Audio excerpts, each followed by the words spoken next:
It's my distinct privilege to welcome Vani Kola. She is the Managing Director of IndoUS Ventures, a $200 million venture fund based out of Bangalore, India. Vani, it's a pleasure to welcome you. I'm glad to be here. You have been here more than 2 years now. A lot of synergy, a lot of excitement in the Indian entrepreneurship ecosystem. I wanted your take on how you see the passion and the energy coming together to create more entrepreneurs in India. Yeah, I have actually been here now 5 years, and what has changed dramatically over that period is the coming of age, if you will, of people willing to take risks to start up companies in all kinds of areas, not just technology, but the level of innovation. And in India, you can't associate innovation as you do in the Valley with just technology. It is innovation of business models, it's innovation of markets that I'm seeing tremendously. We probably see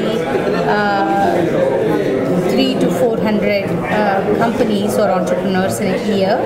Lots of great ideas, and only now I think actually we are seeing some companies also demonstrate tremendous scale, and that is what has changed over the last few years.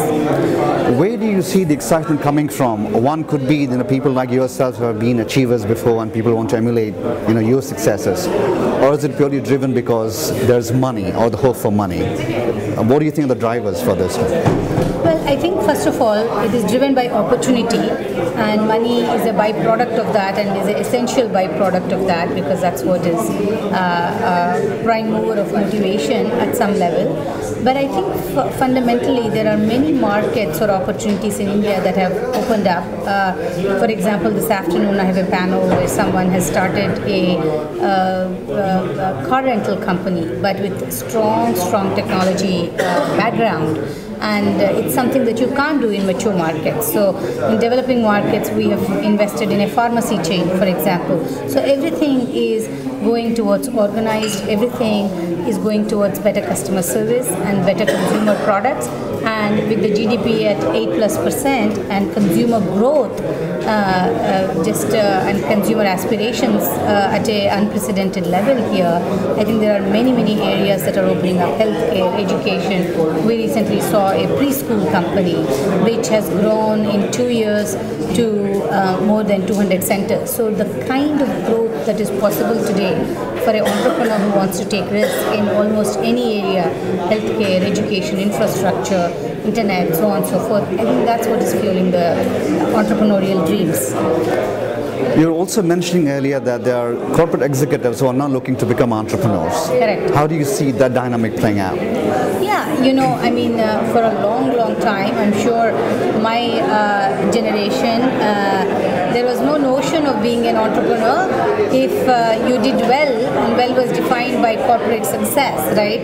The brands you were associated with, and the role, and the company car, and the company house, those were all the monikers of success. And that has changed dramatically. So somebody could be a senior corporate executive, and they're seeing young companies in 4 years achieve tremendous scale, and those entrepreneurs take home big chunks of money, and then there is a questioning of, can I not do that, right? So we are seeing more and more corporate executives take the plunge for the first time, leave their comfortable and distinctive jobs to be able to say, I want to start something. And we are, I jokingly call it the midlife crisis or mid-career crisis. You have worked for 15 years, you are at some senior management position, and you say, I can be an entrepreneur, I want to be an entrepreneur. I see that happening here a lot. There are funds like yours who have come here to invest with particularly the early stage companies. Correct. But on the other side, there are also complaints from aspiring entrepreneurs that the funds are not investing where they said they would invest. Yeah. You're looking for mature companies, because I understand from the other perspective you need the returns as well. Correct. How do you handle this kind of complaint coming from aspiring entrepreneurs? I think we should look at the other side of the story first before we talk about that. What is really happening is in India, it's possible to invest in more mature companies and still make attractive returns. So if you invest in more early stage companies, you want even better returns, right? And Indian entrepreneurial mindset is still very much about control and significant ownership. And the problem is, if you take venture money at an early stage, you have to give up ownership and you have to take dilution to support growth. But that transition has really not happened in the entrepreneur's mind. So they want to grow exciting companies and have wonderful ideas, but equally important for them is having control of their company, having ownership of their company. And hence I think the access to capital has been a challenge, right? So if one needs venture money, then the byproduct of that is you suffer dilution significantly pretty early. And I think that equation hasn't really yet settled down. It's not the access to capital. Capital is available for good ideas, not for every idea, but for good ideas. Capital is absolutely available. Sometimes what can be limiting is the balance of growth versus control. My last question too is about inspiration and women. Yeah. I know you don't believe in the gender bias. Yeah. But there still exists as, big gender bias, I feel. Yeah. Especially in a country like India. Yeah. But I see a lot of young women coming out from colleges and aspiring to be entrepreneurs. You are a good example, to follow for your daughter, for my daughter. Yeah. They look up to you. When they come to you, what advice do you give them? Do you see them as still facing the challenge of so-called glass ceiling at all, or in this culture where men pretty much dominate every field? Are there more challenges? How do you advise them to come out of that? Of course, it's not so much a glass ceiling as a cultural context that I think is sometimes limiting for women to be able to balance family and work. And we are still a culture where work is not at the expense of family, and it's perhaps the right social choice to make. And so I think that